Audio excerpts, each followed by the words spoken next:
জুনিকে একটু হাওয়া করো না, আমি এক্ষুনি নুন চিনি জল নিয়ে আসছি। জুনিমা, জুনিমা ভয় পাস না মা, আমরা আছি তো, কিচ্ছু হবে না তো। আপনার একটু শান্ত হন, ওর জ্ঞানে ফেরা দরকার আগে। জুনিমা, জুনিমা, মামি মাথাটা একটু তোলো না জুনির। সাবধানে।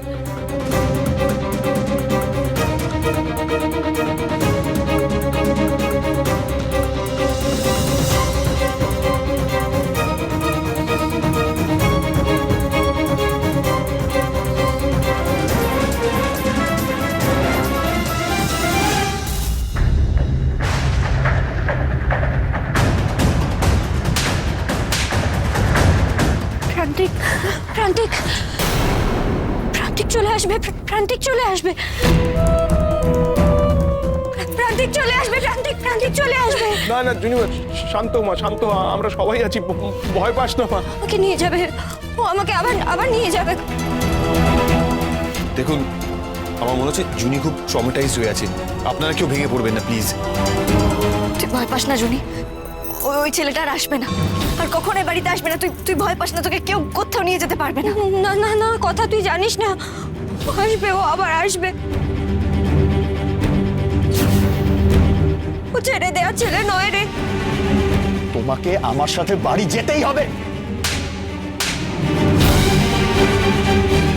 আমি তো উকিলের কাছেও গিয়েছিলাম রে, ওর কাছে না ফিরে যাওয়ার জন্য আমি কি কি করতে হবে সেই সব জানতে।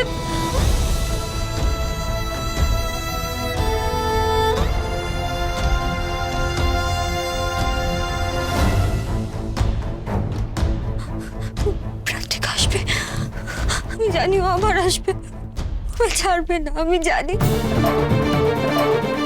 ঠিক আছে ঠিক আছে, তুই একটু শান্ত হ। দেখ আমরা সবাই তো আছি, আমরা সবাই সেরকম হলে ওর সাথে কথা বলবো।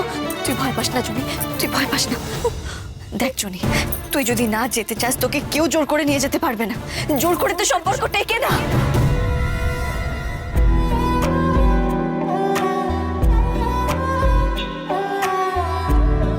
তোকে ঘাট থেকে নামাতে আমার একটু সময় লাগছে, এই যা। ইভেনচুয়ালি তোকে আমার জীবন থেকে আমি বের করে যাব।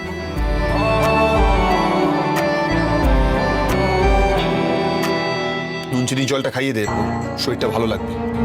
আগে সুস্থ হয়ে উঠুক, তারপর বাকি ডিসকাশন।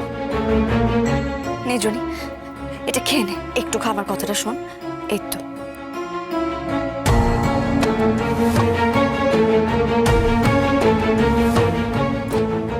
গো, এই সেই ছেলে যার সঙ্গে জুনি পালিয়ে গিয়েছিল। এ তো সাংঘাতিক ছেলে, না জানি কত অত্যাচার করেছে আমার মেয়েটার উপর। আমি তো ভেবেই শিউরে উঠছি। আমারও চিন্তা হচ্ছে তপতি, মনে হয় না ওই ছেলে জুনিকে অত সহজে ছেড়ে দেবে। জুনি, এখন একটু ঠিক লাগছে তোর?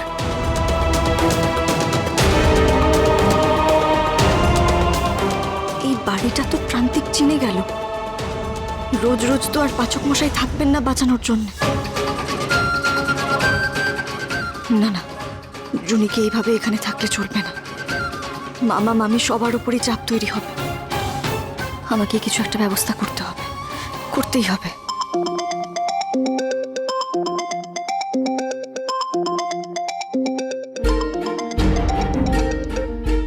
জুনি, আমার সঙ্গে তুই কলকাতায় চল, গুহবাড়িতে। কি? না না, এসব তুই কি বলছিস কথা? এ হয় নাকি? কেন হয় না মামা? কথা কথা জুনি কি তোর শ্বশুর বাড়িতে থাকবে? এটা হয় না, ওর বিয়ে হয়ে গেছে। আর কর্তা মশাই কথা বা এরা কি ভাববেন? হ্যাঁ, এসব কথা একদম মাথাতেই আনিস না কথা। না, কথা ওই বাড়িতে আমি। জুনি, মামা মামি না হয় জানে না, কিন্তু তুই তো জানিস এই ছেলেটা কতটা সাংঘাতিক।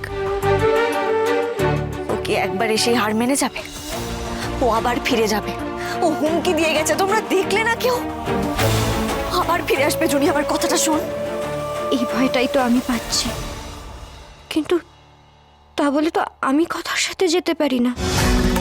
অগ্নিদার বাড়িতে গিয়ে থাকবো আমি, তা হয় নাকি? দেখ জুনি, মামার শরীর তো ভালো নেই, এটা তো সত্যি কথা।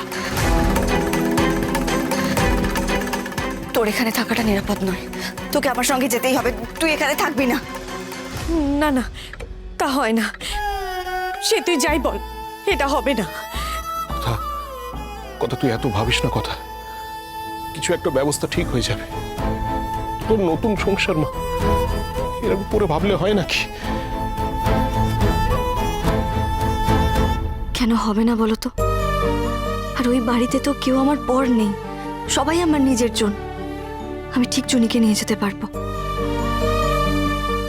কিন্তু একবার পাচক মশাইকে জিজ্ঞেস করা উচিত ওনার এতে কোনো আপত্তি আছে কিনা। চাই।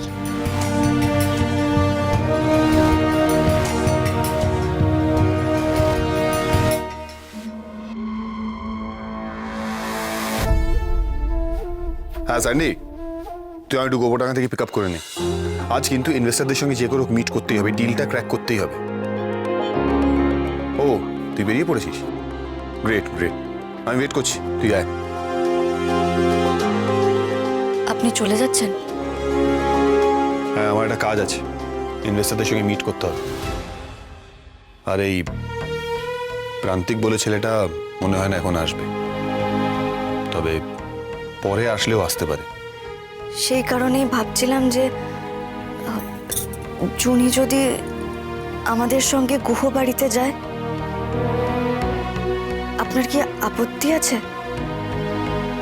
তুই আমার সাজেশন নিচ্ছিস না পারমিশন?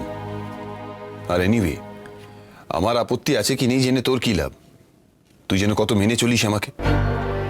আমি বলবো এক, তারপর তুই বুঝবি আর আরেকটা সমস্যা তৈরি হবে। তোর তো মাইন্ডটাই কমপ্লেক্স ভাবে কাজ করে না।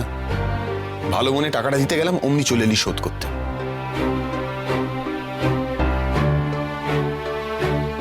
তো যা জিজ্ঞেস করার HOF কে জিজ্ঞেস কর। উনি তো এজেন্ট বানিয়ে তোকে আমার বিরুদ্ধে অ্যাপয়েন্ট করেছে।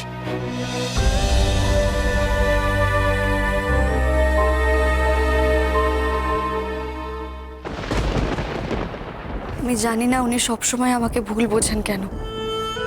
আমি তো ওনাকে কারণটা বলেছি, কেন ওনার থেকে টাকাটা নিতে চাইনি, কেন শোধ করে দিতে চেয়েছি।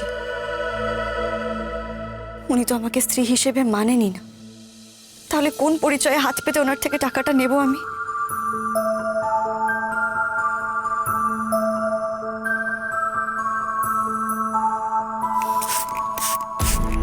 তোমরাই বলো তো। মামাকে, জুনিকে তো পাচক মশাই বাঁচালেন। ওনার প্রতি আমি কৃতজ্ঞ। সেই কৃতজ্ঞতা থেকেই আমি জানতে চেয়েছিলাম যে আমি যদি জুনিকে গুহ বাড়িতে নিয়ে যাই তাহলে ওনার কোনো আপত্তি আছে কিনা। একদিনে এত কিছু ঘটে গেল, আমি বুঝতে পারছি না কি করা উচিত আর কি করা উচিত না। কি ব্যাপার? গোবরডাঙ্গায় আসার পর থেকেই দূরে দূরে থাকছো, ডেকে আনতে হচ্ছে?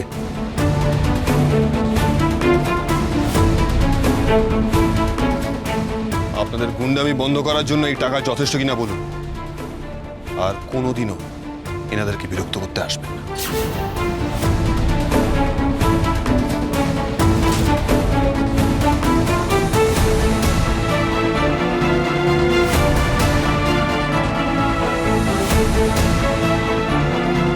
প্রান্তিক বিশ্বাস তোমার কথা কেন শুনবে?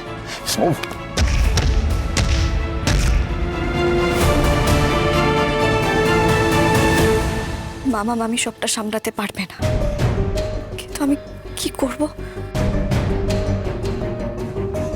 পাচক মশাই বললেন না যে কর্তা দাদুকে ফোন করতে? একবার দেখবো ফোন করে। গন্ধে ছন্দে গীতিতে হৃদয়ে দিয়েছ দোলা।